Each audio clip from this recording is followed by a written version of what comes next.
दोस्तों, मेरा नाम है समीर कुमार और आप देख रहे हैं आपका favourite YouTube channel free education. और आज का वीडियो सेशन बहुत ज्यादा इंपॉर्टेंट होने वाला है क्योंकि आज हम इकोनॉमिक्स के 100 एमसीक्यू कवर करेंगे। वैसे इकोनॉमिक्स का पोर्शन काफी छोटा होता है, कुछ लिमिटेड क्वेश्चन है जो बार बार डिफरेंट एग्जाम्स में रिपीट होते हैं। तो ऐसे ही मैंने 100 क्वेश्चन इस वीडियो में लिए हुए हैं। इसको देखने के बाद डेफिनेटली आपका स्कोर आपके एग्जाम्स में अच्छा हो जाएगा और आपके सिलेक्शन की तरफ एक कदम और बढ़ जाएगा। तो चलिए शुरू करते हैं। पहला क्वेश्चन लेते हैं, आधुनिक अर्थशास्त्र का जनक किसे कहते हैं? यही क्वेश्चन है जो बार बार एग्जाम्स में रिपीट होते हैं। तो आधुनिक अर्थशास्त्र का जनक बोलते हैं एडम स्मिथ को। याद रखिएगा, बड़ा ही इंपॉर्टेंट प्रश्न है। और अगर हिस्ट्री का फादर पूछ लिया जाए तो आपको बता देना है Herodotus. Herodotus is called father of history. अगला प्रश्न है, 1776 में द वेल्थ ऑफ नेशन नाम की किताब किसने लिखी थी? तो ये बुक एडम स्मिथ के द्वारा ही लिखी गई है, द वेल्थ ऑफ नेशन, और बहुत बार एग्जाम में पूछी गई है। प्रिंसिपल्स ऑफ इकोनॉमिक्स, ये पुस्तक किसने लिखी है? तो ये लिखी है मार्शल ने। किसने लिखी है? मार्शल के द्वारा लिखी गई किताब है और बहुत बार एग्जाम में पूछी गई है। 1998 में अर्थशास्त्र में नोबेल पुरस्कार पाने वाले पहले भारतीय अर्थशास्त्री कौन थे? इनका नाम है अमर्त्य सेन। इन्हें 1998 में नोबेल दिया गया था अर्थशास्त्र के क्षेत्र में। वहीं अमर्त्य सेन को किस वर्ष भारत रत्न दिया गया था? तो 1998 में इन्हें दिया गया था नोबेल। जस्ट एक साल बाद 1999 में इनको दिया गया था भारत रत्न। याद रखिएगा, बड़ा इंपॉर्टेंट क्वेश्चन है, बहुत बार एग्जाम में पूछा गया है। अर्थशास्त्र को कितने भागों में बांटा गया है? तो अर्थशास्त्र को बेसिकली दो भागों में बांटा गया है। एक होता है मैक्रो इकोनॉमिक्स, इसको समष्टि अर्थशास्त्र बोलते हैं। दूसरा होता है माइक्रो इकोनॉमिक्स, इसे सूक्ष्म अर्थशास्त्र या व्यष्टि अर्थशास्त्र बोलते हैं। जब किन्हीं भी आर्थिक गतिविधियों का अध्ययन हम बड़े पैमाने पर करते हैं तो उसे मैक्रो इकोनॉमिक्स बोलते हैं। जैसे किसी देश की इकोनॉमी को हमको देखना है, उसकी गतिविधियों का अध्ययन करना है, या किसी राज्य की। भाई अगर माइक्रो इकोनॉमिक्स की बात करें, यानी हमें मान लीजिए किसी एक फैमिली की इकोनॉमिक एक्टिविटीज को हम लोग मेजर कर रहे हैं, या किसी फर्म की इकोनॉमिक एक्टिविटीज को मेजर कर रहे हैं, तो वो जो होगा वो माइक्रो इकोनॉमिक्स कहलाएगा। बाकी डिटेल में चर्चा करेंगे एमसीक्यू के माध्यम से। अगला प्रश्न है, अर्थशास्त्र की किस शाखा में किसी देश या विश्व की समस्त अर्थव्यवस्था, उनकी समस्याओं का अध्ययन किया जाता है, उसे क्या कहते हैं? देखिए, किसी देश या विश्व, मैंने कहा ना, जब बड़ी पैमाने पर एक्टिविटीज की अध्ययन करेंगे तो वो मैक्रो इकोनॉमिक्स कहलाएगा। तो ऑप्शन नंबर ए यहाँ पे एकदम एक्यूरेट हो जाएगा। समष्टि अर्थशास्त्र या मैक्रो इकोनॉमिक्स को शुरू करने का श्रेय किसे जाता है? तो ये जॉन मेनार्ड कीन्स को जाता है। ये वाला प्रश्न एनटीपीसी के एग्जाम में कई बार पूछा गया था। The general theory of employment, interest and money, बहुत इंपॉर्टेंट बुक है। रेलवे के, एसएससी के सभी एग्जाम्स में ये किताब काफी ज्यादा पूछी जाती है। जॉन मेनार्ड कीन्स के द्वारा लिखी गई किताब है। अर्थशास्त्र की किस शाखा में किसी व्यक्तिगत, परिवार या किसी फर्म का अध्ययन किया जाता है?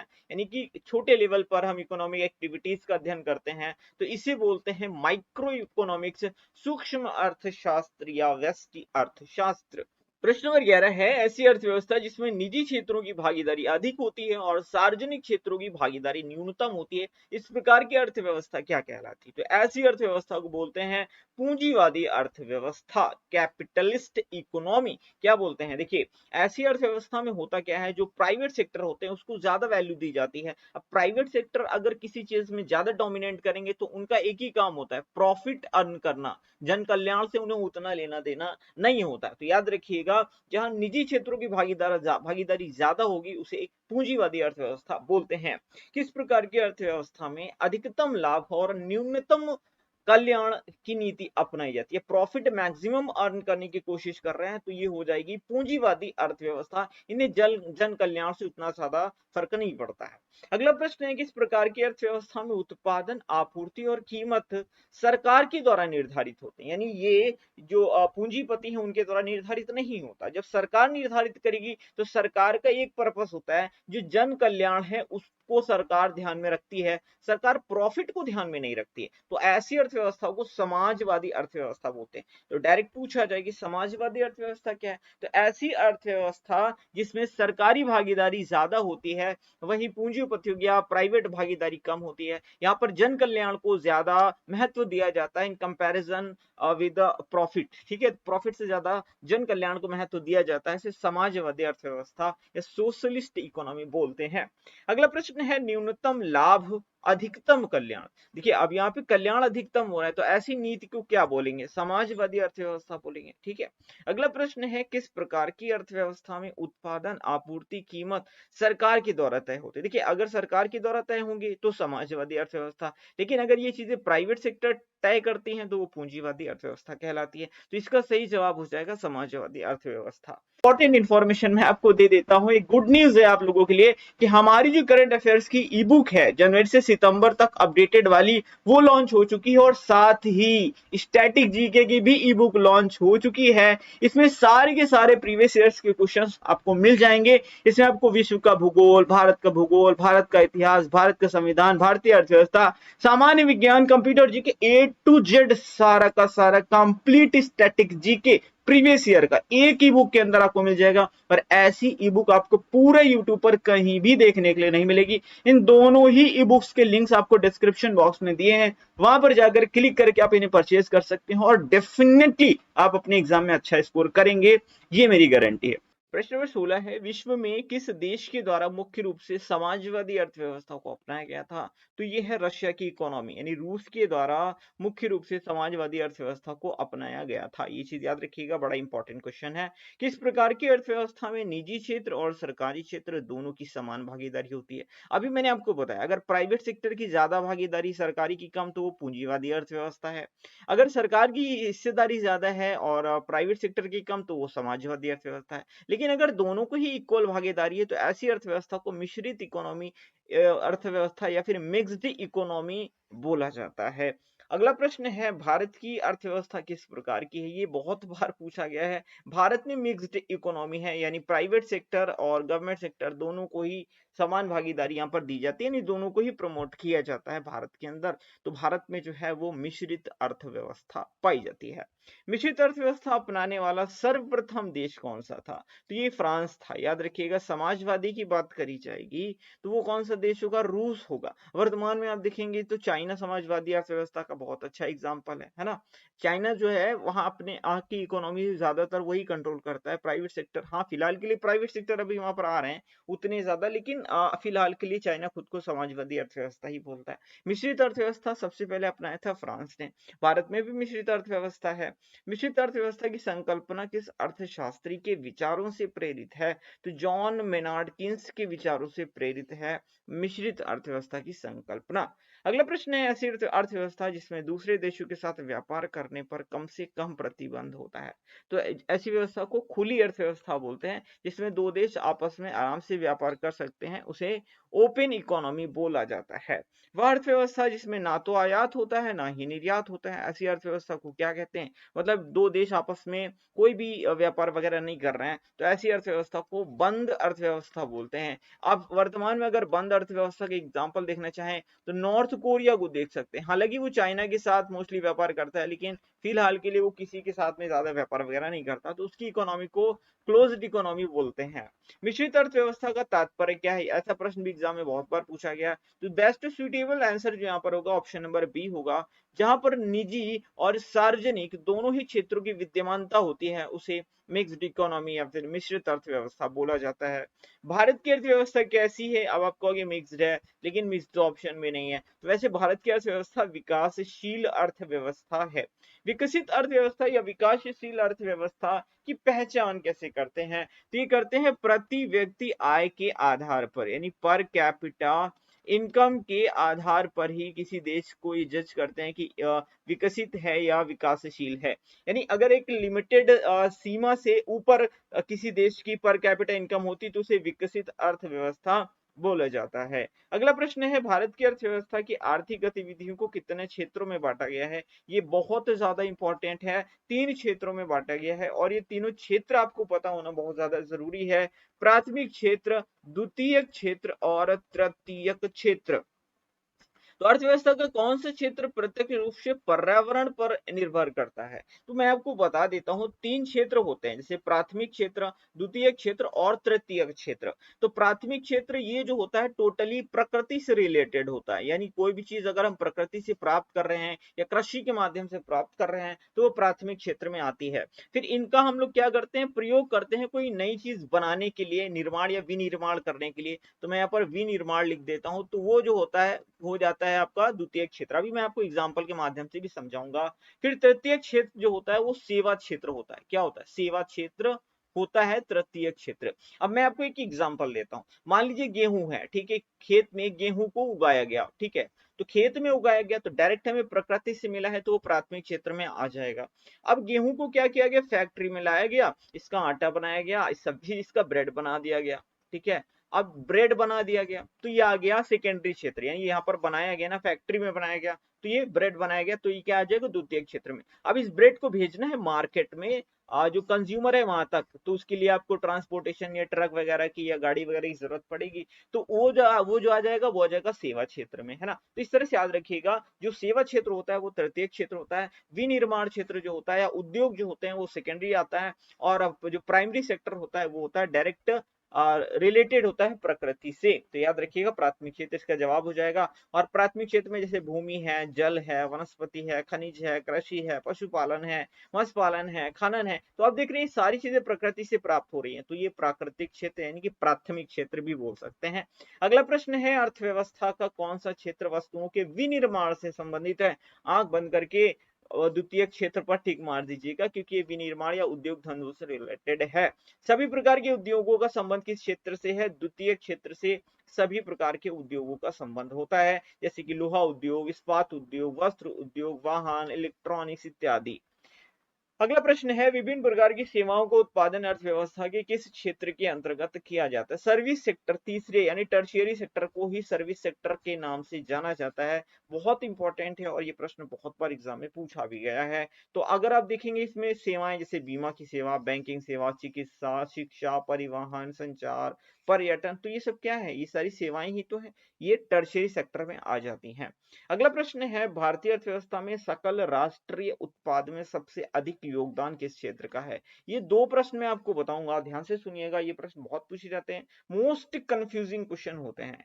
तो देखिए, अगर यहाँ पर पूछा जा रहा है कि सकल घरेलू उत्पाद यानी जीडीपी में किस क्षेत्र का सबसे ज्यादा योगदान होता है, अब प्राथमिक क्षेत्र में कृषि से रिलेटेड, हाँ स्टार्टिंग में जब हमारा देश आजाद हुआ था तो कृषि से हमारी सबसे ज्यादा इनकम होती थी, लेकिन वर्तमान में आप देखोगे ना तो सर्विस सेक्टर से सबसे ज्यादा इनकम हो रही है। तो तृतीय क्षेत्र का योगदान जो है वो सबसे ज्यादा होता है राष्ट्रीय सकल राष्ट्रीय उत्पाद में। तो याद रखिएगा किस क्षेत्र का, जीडीपी का, जीडीपी में सबसे ज्यादा योगदान होता है तृतीय क्षेत्र का, यानी सबसे ज्यादा इनकम जो है वर्तमान में देखा जाए तो वो कहां से जनरेट हो रही है, वो सर्विस सेक्टर से जनरेट हो रही है। इसका ऑप्शन नंबर सी करेक्ट होगा।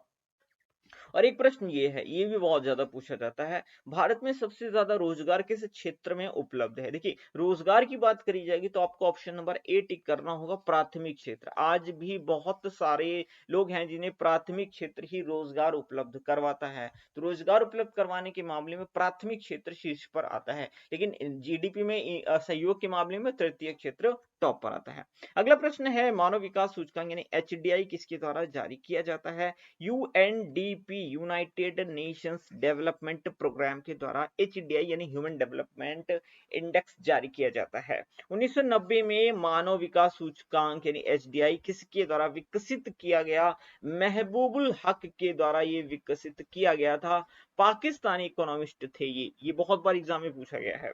अगला प्रश्न है, अर्थशास्त्र में नोबेल पुरस्कार प्राप्त करने वाले भारतीय मूल के दूसरे व्यक्ति कौन है? देखिए, पहले तो अमर सिंह मैंने आपको बताया था, दूसरे कौन है? दूसरे हैं अभिजीत बनर्जी। 2019 में इन्हें अर्थशास्त्र में नोबेल दिया गया था। अगला प्रश्न है, किस अर्थव्यवस्था में राष्ट्रीय आय और प्रति व्यक्ति आय एक निर्धारित स्तर से ऊपर जाती है? मैंने कहा था ना, जब पर कैपिटा इनकम जो है और नेशनल इनकम जो है वो बहुत ऊपर जाए एक लिमिटेड सीमा से, तो उसको विकसित अर्थव्यवस्था के नाम से जाना जाता है। यानी किसी देश की नेशनल इनकम ज्यादा है, जाहिर सी बात है वहां की प्रति व्यक्ति आय भी ज्यादा है ना। तो ये चीजें जनसंख्या पर भी डिपेंडेंट होती हैं, लेकिन याद रखिएगा जहाँ की नेशनल इनकम और प्रति व्यक्ति आय ज्यादा हो, ठीक है, निर्धारित सीमा से ऊपर हो, उसे विकसित अर्थव्यवस्था बोलते हैं। हस्तक्षेप का सिद्धांत का प्रतिपादन किसने किया था? तो ये एडम स्मिथ ने किया था। समाजवादी अर्थव्यवस्था यानी सोशलिस्ट इकोनॉमी का जनक किसे माना जाता है? बहुत इंपॉर्टेंट है, कार्ल मार्क्स को माना जाता है सोशलिस्ट इकोनॉमी का जनक, और कई बार एग्जाम में पूछा गया है। भारतीय अर्थव्यवस्था की उदारीकरण का अग्रदूत किसे कहा जाता है? तो उदारीकरण का अग्रदूत तो पूर्व प्रधानमंत्री डॉक्टर मनमोहन सिंह को कहा जाता है। अगला प्रश्न है, राष्ट्रीय प्रतिदर्श सर्वेक्षण यानी एनएसएसओ यानी नेशनल सैंपल सर्वे ऑर्गेनाइजेशन की स्थापना किस वर्ष हुई थी? तो ये हुई थी वर्ष 1950 में। अगला प्रश्न है, वर्ष 2005 में, वर्ष 2005 में राष्ट्रीय सांख्यिकी आयोग की स्थापना किस समिति की अनुशंसा पर हुई थी? ध्यान दीजिएगा, ये एनएस सी है, ठीक है, ये नेशनल स्टैटिस्टिकल कमीशन है, और इसकी स्थापना किस समिति की अनुशंसा पर हुई थी? तो इस समिति का नाम था सी रंगराजन समिति, और स्थापना हुई थी 2005 में। अगला प्रश्न है, राष्ट्रीय सांख्यिकी दिवस प्रतिवर्ष कब मनाया जाता है? 29 जून को मनाया जाता है राष्ट्रीय सांख्यिकी दिवस, और ये पीसी महालनोबिस के जन्म दिवस पर मनाया जाता है। याद रखिएगा, ये प्रश्न बड़ा ही इंपॉर्टेंट है, पीसी महालनोबिस के जन्म दिवस पर। अगला प्रश्न है, वर्ष 1949 में भारत सरकार द्वारा नियुक्त राष्ट्रीय आय समिति के अध्यक्ष कौन थे? तो राष्ट्रीय आय समिति के अध्यक्ष थे पीसी महालनोबिस। काफी इंपॉर्टेंट प्रश्न है। भारत में सर्वप्रथम राष्ट्रीय आय की गणना का प्रयास 1863 नहीं, 1863 नहीं है, 1867-68 है यहाँ पे, ठीक है। किसने किया था? तो ये दादा भाई नौरोजी ने किया था। तो ऑप्शन नंबर क्या हो जाएगा? ऑप्शन नंबर हो जाएगा आपका सी, यहाँ पे करेक्ट हो जाएगा, ठीक है, ये ईयर सही कर लीजिएगा। अगला प्रश्न है, poverty and un-British rule in India नामक किताब किसने लिखी? ये किताब भी दादा भाई नौरोजी ने लिखी थी। किसने लिखी थी? दादा भाई नौरोजी ने लिखी थी। अगला प्रश्न है, दादा भाई नौरोजी ने अपनी किताब poverty and un-British rule in India में भारत में प्रति व्यक्ति आय कितनी बताई थी? ध्यान दीजिएगा, सबसे पहले भारत में जो प्रति व्यक्ति आय की गणना का प्रयत्न किया वो दादा भाई नौरोजी ने किया, और प्रति व्यक्ति आय की कैलकुलेशन की थी, तो कितनी निकली थी प्रति व्यक्ति आय? 20 रुपए। कितनी निकली थी? 20 रुपए प्रति व्यक्ति आय बताई थी दादा भाई नौरोजी ने। अब आप कहोगे सर 20 रुपए, हाँ, लेकिन उस वक्त की बात है, ये कब की बात है? 1867-68 की बात है, तो 20 रुपए बहुत हुआ करते थे।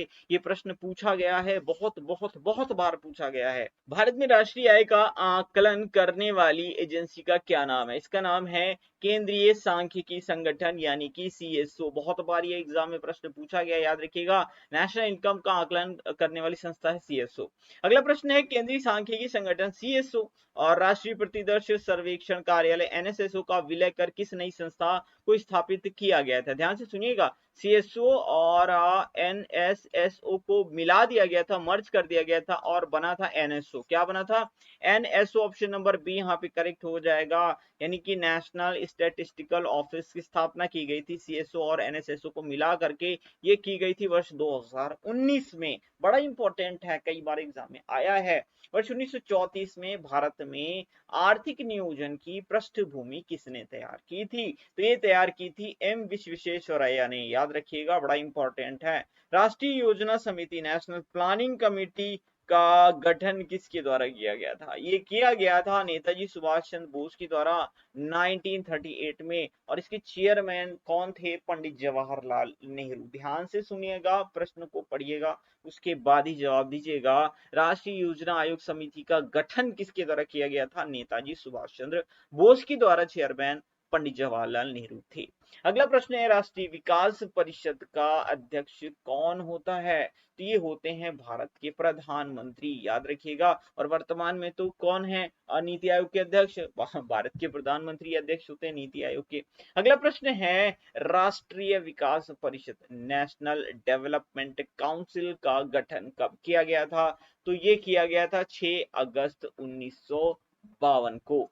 नियोजन विकास मॉडल को भारत में कब लागू किया गया था? ये लागू किया गया था 1 अप्रैल 1951 को। अब याद कैसे रखोगे? सिंपल सी बात है, जब पहली पंचवर्षीय योजना लागू हुई थी ना, तभी नियोजन विकास मॉडल को भारत में लागू किया गया था। अगला प्रश्न है, भारतीय संविधान में आर्थिक और सामाजिक नियोजन को किस अनुसूची का विषय बनाया गया है? ये समवर्ती सूची का विषय बनाया गया है। देखिए हमारी जो 7वीं अनुसूची है ना, कौन सी 7वीं अनुसूची, उसमें 3 तरह के सूचियां हैं। कौन सी? एक संघ सूची है, ठीक है, एक राज्य सूची है और एक समवर्ती सूची है।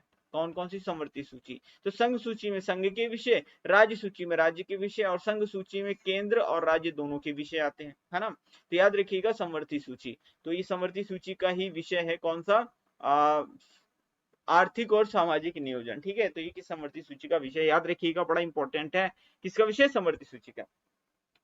भारत में आर्थिक नियोजन के उद्देश्य से पंचवर्षीय योजनाओं का निर्माण कब से किया गया था? तो पहली पंचवर्षीय योजना कब से लागू हुई थी? 1 अप्रैल 1951 से पंचवर्षीय योजना पहली वाली लागू की गई थी। टोटल 12 पंचवर्षीय योजनाएं थी। उन 12 ही पंचवर्षीय योजनाओं से बहुत सारे प्रश्न बनते हैं। इसी वीडियो में मैं वो सारे प्रश्न बता दूंगा पंचवर्षीय योजना के, जो आपके डिफरेंट डिफरेंट एग्जाम से पूछे गए हैं और इससे बाहर पूछे भी नहीं जाते, पूछे ना पूछे जाते हैं, ना पूछे जाएंगे। तो आपने अगर ये सारे प्रश्न कवर कर लिए जो आगे मैं आपको बताने वाला हूँ पंचवर्षीय योजनाओं से, कुछ और भी टॉपिक्स इसी वीडियो में कवर हो जाएंगी पंचवर्षीय योजनाओं के साथ में। तो चलिए, भारत में पंचवर्षीय योजनाओं के निर्माण के लिए किस आयोग का गठन किया गया था? तो पंचवर्षीय योजनाएं बनाने के लिए योजना आयोग का गठन किया गया था। अगला प्रश्न है, योजना आयोग का गठन कब किया गया था?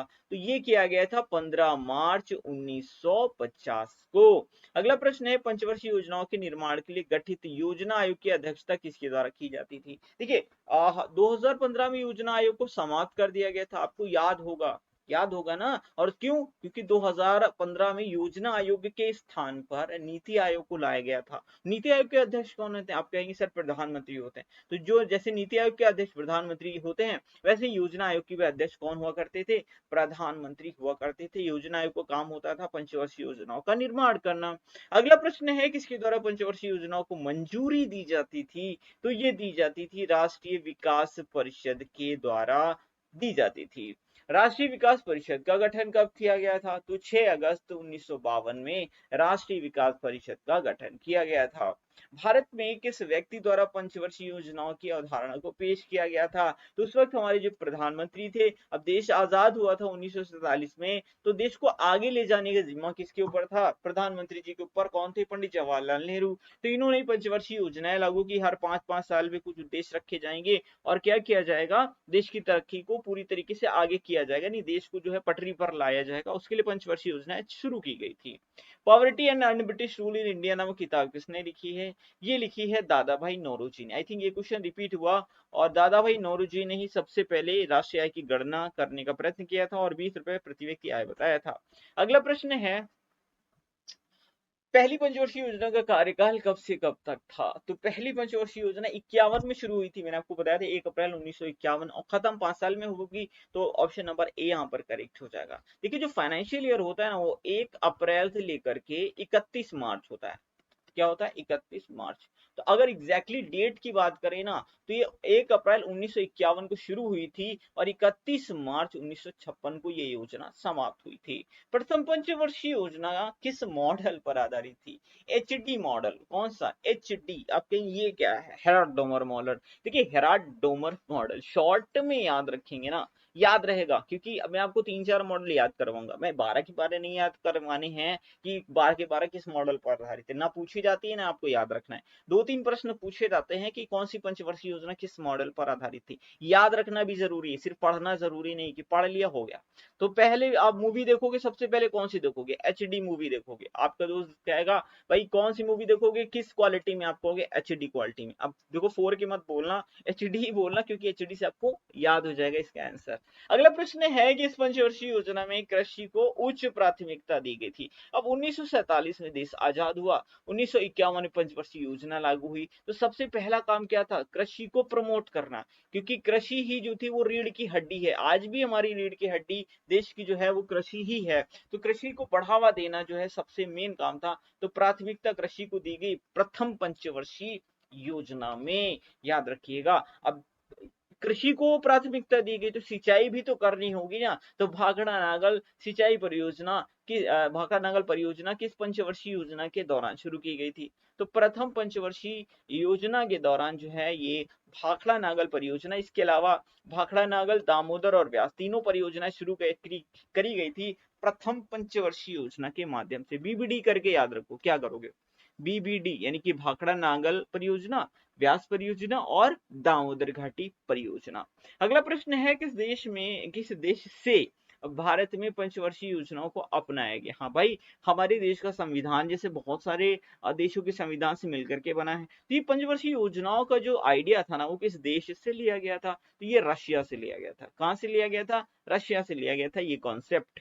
द्वितीय पंचवर्षीय योजना का कार्यकाल कब से कब तक? अब आप कहोगे सर 1951 से 1956 तक था, बाकी फिर 56 से शुरू हो जाएगा और कब तक चलेगा? अब 56 4 60 और ये 61 यानी 5 साल, यानी 5 ही तो जोड़ना था। बड़ा सिंपल सा प्रश्न था, लेकिन हल्के में मत लो, एग्जाम में आता है, आपको कैलकुलेशन करके बिठाना होगा। अभी मैं आपको सारे बताऊंगा, कितने योजना अवकाश थे, रोलिंग प्लान क्या होता है ना, 1 ईयर प्लान कब कब चलाया गया था, ए टू जेड सारी चीजें बताऊंगा इसी वीडियो में। द्वितीय पंचवर्षीय योजना किस मॉडल पर आधारित थी? हमने पहली देख ली एचडी मॉडल था, दूसरा पीसी मॉडल है। एचडी पीसी कैसा लोगे? एचडी वाला पीसी कैसा लोगे? पीसी मतलब पर्सनल कंप्यूटर, लेकिन यहाँ पर पीसी महालनोबिस की हम बात कर रहे हैं, ध्यान से सुन लो। दूसरी पंचवर्षीय योजना पीसी महालनोबिस मॉडल पर आधारित थी। पहली हेराल्डोमर मॉडल, दूसरी पीसी महालनोबिस मॉडल पर आधारित थी। बहुत बार ये दोनों ही प्रश्न अनंत बार पूछे गए हैं। किस पंचवर्षीय योजना में उद्योग व खनिज क्षेत्र को प्राथमिकता दी गई? अब पहली में हमने कृषि को प्राथमिकता दी, ठीक है, अब उद्योग लगाना भी तो जरूरी है, तो दूसरे वाली पंचवर्षीय योजना में उद्योग व खनिज क्षेत्र को प्राथमिकता दी गई थी, तो ऑप्शन नंबर बी एकदम सही हो जाएगा। अगला प्रश्न है, किस पंचवर्षीय योजना के दौरान दुर्गापुर, भिलाई, राउरकेला जैसे बड़े कारखाने स्थापित किए गए थे? तो दूसरी पंचवर्षीय योजना थी, ध्यान रहे दोनों को, बहुत ज्यादा ये प्रश्न पूछा जाता है। अच्छा, एक ये भी पूछा जाता है, दुर्गापुर है, भिलाई है, राउरकेला है, किन देशों की सहायता से ये कारखाने स्थापित किए गए थे? तो दुर्गापुर का पूछा जाए, आप बता देना ये ब्रिटेन या यूके की मदद से स्थापित किया गया था। भिलाई का पूछे, आप बताइएगा रशिया या फिर यूएसएसआर की मदद से स्थापित किया गया था। राउरकेला का पूछेगा तो क्या बताओगे? बता देना कि जर्मनी की मदद से स्थापित किया गया था, याद रखिएगा, बड़ा इंपॉर्टेंट है। अब एक प्रश्न आपको दे रहा हूं, दुर्गापुर, भिलाई, राउरकेला ये कहाँ कहाँ स्थित हैं, किस राज्य में है भाई? कमेंट करके बताओ, ना पता हो तो गूगल करो तब कमेंट करो। लेकिन क्या है ना, जब चीजें आप खुद करोगे ना कुछ चीजें, तो वो चीजें लाइफ टाइम आपको याद रह जाएगी।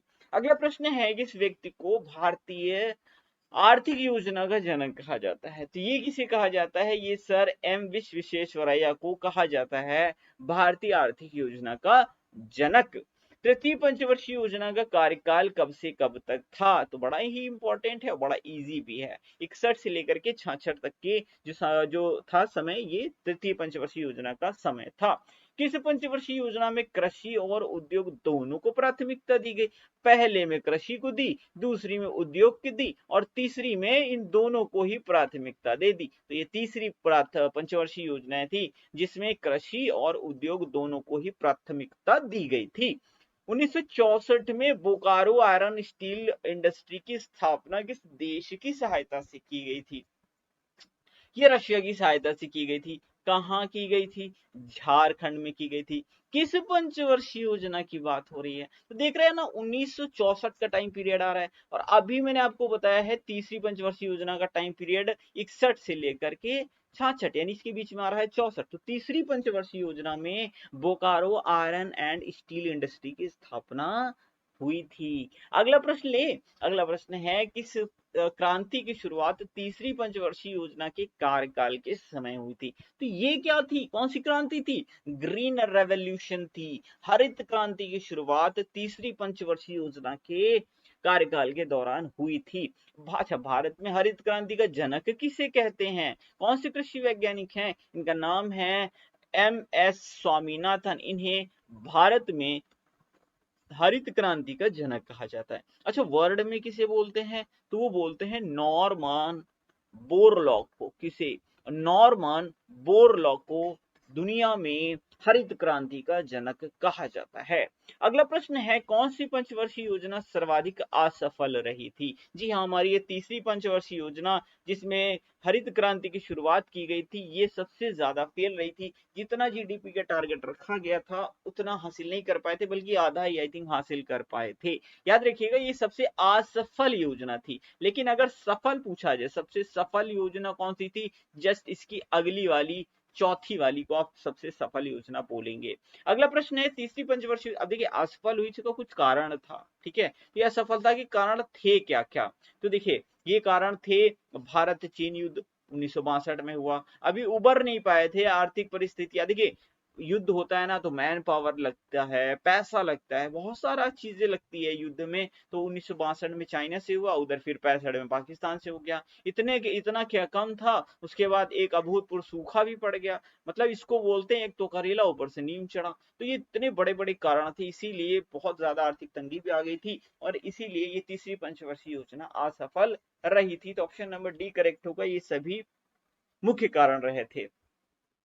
प्रश्न नंबर 78 है, कि इस पंचवर्षीय योजना के समय कृषि वृद्धि दर सर्वाधिक रही थी? मैंने आपको बताया कि तीसरी पंचवर्षीय योजना एकदम फेल रही थी, लेकिन उसके बाद वाली सबसे ज्यादा पास रही थी। तो चौथी पंचवर्षीय योजना जो थी, इसमें कृषि वृद्धि दर सर्वाधिक रही थी। अब मैं आपको दिखाता हूँ सारे के सारे यहाँ पर 5 ईयर प्लान। आप कहेंगे सर पहले क्यों नहीं दिखाया? नहीं, अभी मेरा मन है मतलब पहले दिखाता तो आप शायद थोड़ा सा कंफ्यूज होते। यहाँ पर दिखाने का एक रीजन है। क्यों? क्योंकि 3 पंचवर्षीय योजनाएं हो चुकी हैं, चौथी पर जाने से पहले यहाँ पे एक हॉलीडे हॉलीडे मतलब प्लान हॉलीडे आएगा, यानी योजना अवकाश आएगा। तो पहली योजना शुरू की गई 51 से 56, दूसरी 56 से 61, तीसरी 61 से 66। लेकिन यहाँ पर क्या किया गया था, एक ब्रेक लिया गया था, एक ब्रेक लिया गया था, यानी एक योजना अवकाश आया था 2 साल का, 67 से 69। याद रखिएगा, बहुत पूछा जाता है कि प्रथम योजना अवकाश कब आया था, तो 67 से 69। फिर चौथी पंचवर्षीय योजना चली, पांचवी पंचवर्षीय योजना चली 74 से 78। अब आप थोड़ा सा ध्यान देखो दोगे, थोड़ा गणित लगा रहे होगे, कुछ लोग कहोगे सर 5 वर्षीय योजनाएं थी, आप तो 4 वर्षीय लिख रहे हो, आप गलत लिख दियो, यहाँ पे 79 होना चाहिए। तो मैं कहूंगा ना भाई, ये मैंने सही लिखा है। दरअसल हुआ ये था, पांचवी पंचवर्षीय योजना जो थी वो 4 ही साल चली थी। हाँ भाई, पांचवी पंचवर्षीय योजना 4 साल चली थी, आपको याद रखना है। ठीक है, उसके बाद रोलिंग प्लान आया था। अब ये 4 साल चली क्यों थी, रीजन क्या था? देखिए यहाँ पे जो है मोरारजी देसाई जी की सरकार आ गई थी, और उन्होंने फिर रोलिंग प्लान चलाया था 78 से 80 के बीच में, क्लियर है। फिर 6th 7th ये सब चलती रही, उसके बाद फिर एनुअल प्लान चलाया गया था 90 से 92, 90 से 91, 91 से 92। अब आप कहोगे सर 5 साल का क्यों नहीं चला, एक एक साल का चलाने का रीजन क्या था? भैया आर्थिक स्थिति बहुत खस्ता हाल में पहुंच गई थी, आर्थिक गाड़ी जो थी पटरी से उतर चुकी थी, इसलिए एनुअल प्लान चलाए गए थे। और फिर जैसे ही गाड़ी पटरी पर आई थी, फिर से 5 ईयर प्लान स्टार्ट हो गए थे, पंचवर्षीय योजना शुरू हो गई थी। तो ये वाला चार्ट आपको जरूर याद रखना है, आप इसका स्क्रीनशॉट जरूर ले लीजिएगा, बड़ा ही महत्वपूर्ण है। इसका आप स्क्रीनशॉट ले लीजिए, मैंने इतना कुछ इरेज कर देता हूँ, इतनी मेहनत मैंने कर दी है, थोड़ी आप कर लीजिए स्क्रीनशॉट लेने की। चलिए अच्छा आगे बढ़ जाते हैं। अगला प्रश्न है, चतुर्थ पंचवर्षीय योजना किस मॉडल पर आधारित थी? तो चौथी, अगर आप ABCD करके लिखो तो 1 नंबर पे A, 2 नंबर पे B, 3 नंबर पे C, 4 नंबर पे क्या आएगा D। तो चौथी पंचवर्षीय योजना डी डी डी के बाद आर लगा दो, तो डी आर गॉडगिल मॉडल पर आधारित थी। तो चौथी पंचवर्षीय योजना डी आर गॉडगिल मॉडल पर आधारित थी। अब आप कहोगे सर क्या ही टेक्निक लगा रहे हो, मस्त है ना एकदम। तो ये वाली याद रखोगे, पहले HD मूवी देखोगे, दूसरा में पीसी महालोगिस हो जाएगा, चौथी पंचवर्षीय योजना डीआर गॉडगिल मॉडल पर आधारित थी। अब आप कहोगे सर तीसरी वाली छोड़ दी है, भाई पूछी नहीं जाती, क्या करना है ना। तो अब हाँ, ये वाला बड़ा इंपॉर्टेंट पॉइंट है, मैंने लिख दिया, याद रखिएगा। चौथी जो पंचवर्षीय योजना थी ना, उसमें 2 बड़े महत्वपूर्ण काम हुए थे। कौन कौन से? एक तो इसरो की स्थापना हो गई थी, इंडियन स्पेस रिसर्च ऑर्गेनाइजेशन। अभी चंद्रयान 3 लॉन्च हुआ था, हम लोग ने बहुत प्राउड फील किया था। तो इसरो की स्थापना कब हुई थी, ये तो याद रखना पड़ेगा ना। तो 1969 हुई, 15 अगस्त 1969 को की गई थी। और 14 बैंकों का राष्ट्रीयकरण भी 1969 में किया गया था। और ये वाला प्रश्न लास्ट ईयर पेट 2000 पीईटी पीईपी लिख दिया मैंने, पीईटी 2022 के एग्जाम में पूछा गया था कि 14 बैंकों का राष्ट्रीयकरण कब हुआ था। अच्छा, अब मैं आपको याद भी करवा दूंगा भाई, छोड़ूंगा ना ऐसे ऐसे थोड़ी नहीं जाने दूंगा। चौथी पंचवर्षीय योजना है ना, कैसे याद रखोगे? इसरो में कितने अल्फाबेट? 1 2 3 4, 4 अल्फाबेट है तो इसरो की स्थापना कब हुई थी? चौथी पंचवर्षीय योजना में हुई थी। ऐसे ही पूछा जाता। 14 बैंकों का राष्ट्रीयकरण हुआ था। 14 में लास्ट में क्या आ रहा है? 4। तो ये 14 बैंकों का राष्ट्रीयकरण किस पंचवर्षीय योजना के दौरान हुआ था? तो चौथी पंचवर्षीय योजना के दौरान हुआ था। ऐसे शॉर्टकट ट्रिक्स लगा लगा के याद करो, लाइफ में नहीं भूलोगे। क्वेश्चन आएगा धड़ से आंसर टिक कर लेना। अगला प्रश्न है, श्वेत क्रांति से व्हाइट रेवोल्यूशन ऑपरेशन फ्लड के नाम से भी जाना जाता है, इसका प्रारंभ किस पंचवर्षीय योजना के कार्यकाल में हुआ था? अब हरित क्रांति की हमने बात की थी, कब की थी? तीसरी पंचवर्षीय योजना में। और व्हाइट क्रांति यानी कि व्हाइट रेवोल्यूशन की बात करेंगे तो चौथी पंचवर्षीय योजना में हम बात करेंगे। किसकी? व्हाइट रेवोल्यूशन चौथी पंचवर्षीय योजना में इसकी शुरुआत की गई थी। श्वेत क्रांति दूध से रिलेटेड है ना, दूध के प्रोडक्शन से। अगला प्रश्न है, गरीबी उन्मूलन और आत्मनिर्भरता की प्राप्ति किस पंचवर्षीय योजना का उद्देश्य था? बड़ा इंपॉर्टेंट है, पांचवी पंचवर्षीय योजना। अब ध्यान से सुनो, एक प्रश्न बताऊंगा, डायरेक्ट यही प्रश्न पूछा जाता है, एसएससी का फेवरेट है, वो बार बार पूछता है। गरीबी हटाओ का नारा किस पंचवर्षीय योजना में दिया गया था? भाई 1 करोड़ बार तो एसएससी ने ही पूछा इसको, तो आप बताओगे सीधा सीधा क्या पांचवी पंचवर्षीय योजना में गरीबी हटाओ का नारा दिया गया था? तो पांचवी पंचवर्षीय योजना का टाइम पीरियड क्या था? 74 से 78। आप कहोगे फिर से कि सर 4 साल है, तो मैं फिर से कहूंगा ये पांचवी पंचवर्षीय योजना थी, लेकिन चली ये सिर्फ 4 साल थी। कितने? 4 साल चली थी। अगला प्रश्न है, कौन सी पंचवर्षीय योजना 4 वर्ष में ही समाप्त हो गई थी? पांचवी पंचवर्षीय योजना। अब पांचवी थी, 5 साल नहीं चल पाई, मतलब पांचवी 5 साल नहीं चल पाई, 4 ही साल चली। ऐसे याद रखो। किस पंचवर्षीय योजना का उद्देश्य गरीबी उन्मूलन था? गरीबी हटाओ, गरीबी उन्मूलन, ये नारा किस पंचवर्षीय योजना का था? तो ये था पांचवी पंचवर्षीय योजना का। नाबार्ड और एग्जिम बैंक की स्थापना किस वर्ष पंचवर्षीय योजना के कार्यकाल में हुई थी? अब मैं सीधा सीधा कहूंगा 1 2 3 4 5 6। कितने अल्फाबेट है? 6। बस हो गया आपका आंसर, छठी पंचवर्षीय योजना।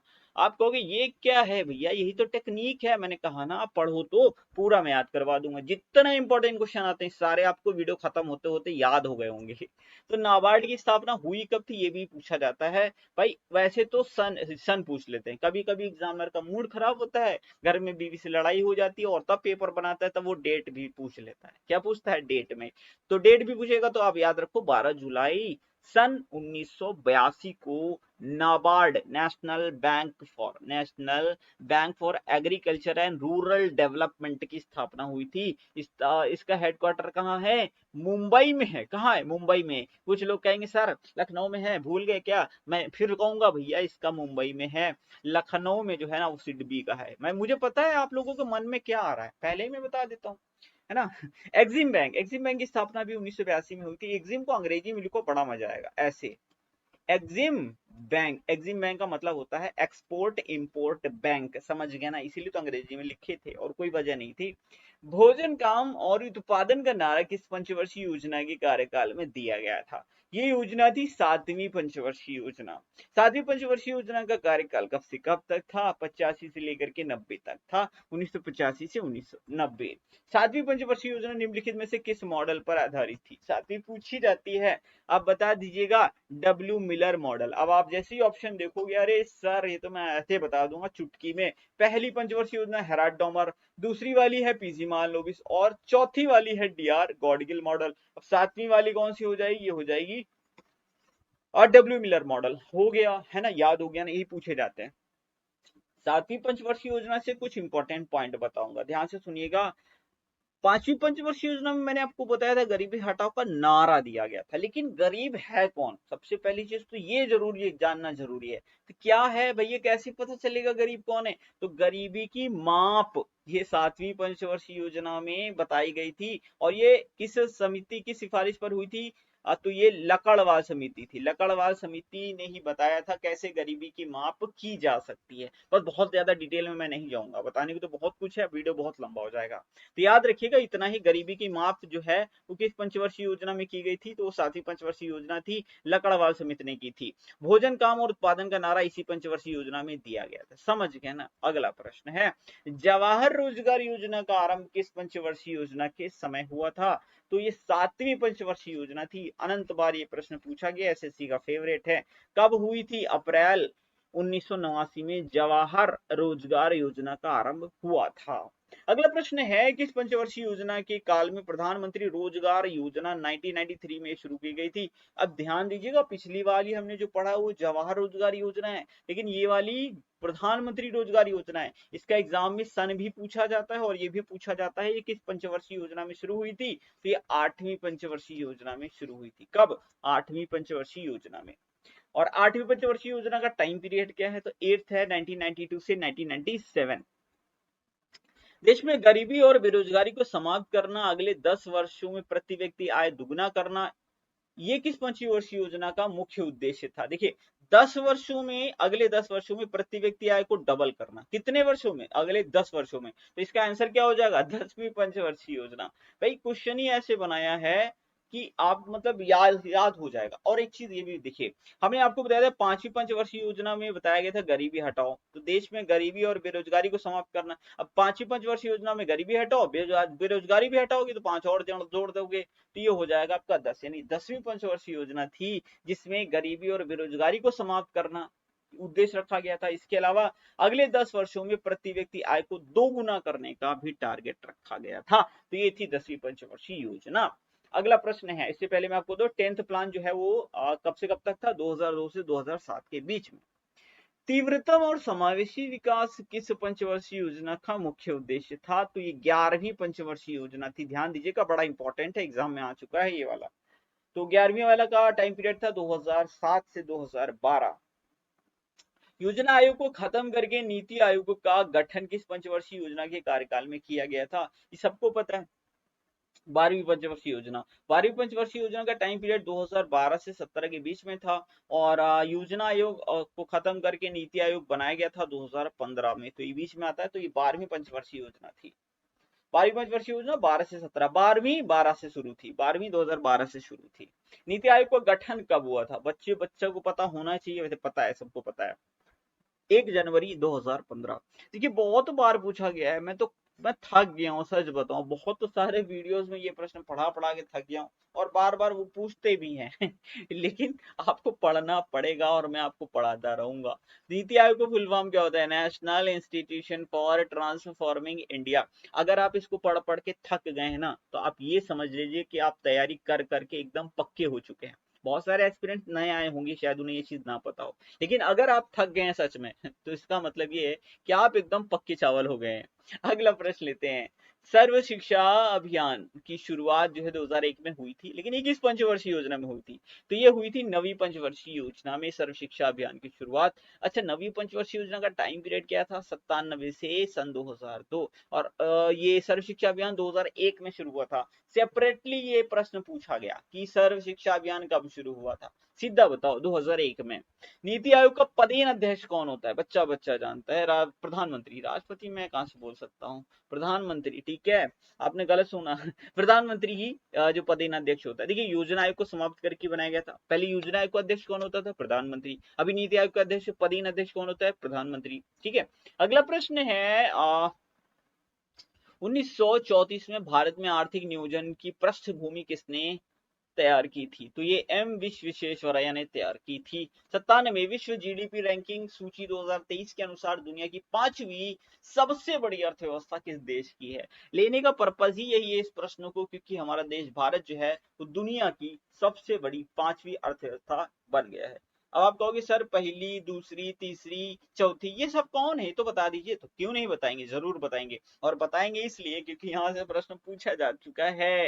USA, China, Japan, Germany. कैसे याद रखोगे? यूएसए, चाइना, जापान, जर्मनी, 4 तो ऐसे ही याद हो गया। फिर इंडिया, और इंडिया ने पिछाड़ा किसको? उसको जिसने हम पे शासन किया था। ठीक है, ऐसे याद रखो, यूएसए, चाइना, जापान, जर्मनी। फिर 5वें नंबर पे तो इंडिया आ गया, है ना। हमने पिछाड़ा किसको? उसको जिसने हम पे शासन किया था। तो 1, 2, 3, 4, 5 और ये 6ठे नंबर की इकोनॉमी हो गई। समझ गए ना? याद रहेगा ना? याद करने के तरीके मैं आपको यहाँ पर बताता रहता हूँ, ताकि चीज एग्जाम में आए ना तो आप भूलो नहीं। या भूलना भी नहीं, क्योंकि ये भी प्रश्न पूछा जा चुका है, तीसरे नंबर की और दूसरे नंबर की भी। अगला प्रश्न है, किसी भी देश के लिए आर्थिक समृद्धि का सबसे उपयुक्त मापदंड किसे माना जाता है? मैंने बताया था कि प्रति व्यक्ति आय, प्रति व्यक्ति वास्तविक आय है, वही सबसे बढ़िया मापदंड होता है किसी देश की आर्थिक समृद्धि की गणना के लिए। अगला प्रश्न है, भारतीय अर्थव्यवस्था ने किस वर्ष सर्वाधिक आर्थिक समृद्धि यानी इकोनॉमिक ग्रोथ दर प्राप्त की थी? तो ये 2006-7 में प्राप्त की थी, जो की थी 9.6%। ये हमारा आखिरी प्रश्न है, दास कैपिटल नामक किताब किसने लिखी थी? कार्ल मार्क्स ने दास कैपिटल नामक किताब लिखी थी। एक प्रश्न आपको देकर के जा रहा हूं, 110% मैं गारंटी लेता हूं, अगर आपने वीडियो को ध्यान से देखा तो इसका जवाब डेफिनेटली कर पाओगे। नाबार्ड और एक्सिम बैंक की स्थापना किस पंचवर्षीय योजना के दौरान हुई थी? सन भी टाइप करोगे आप, क्या सन भी टाइप करोगे, सन में हुई थी। उम्मीद करता हूँ वीडियो आपको डेफिनेटली पसंद आया होगा, लाइक शेयर सब्सक्राइब कर दीजिएगा, इतनी रिक्वेस्ट रहेगी आप लोगों से। मिलते हैं अगले वीडियो में, थैंक यू फॉर वॉचिंग।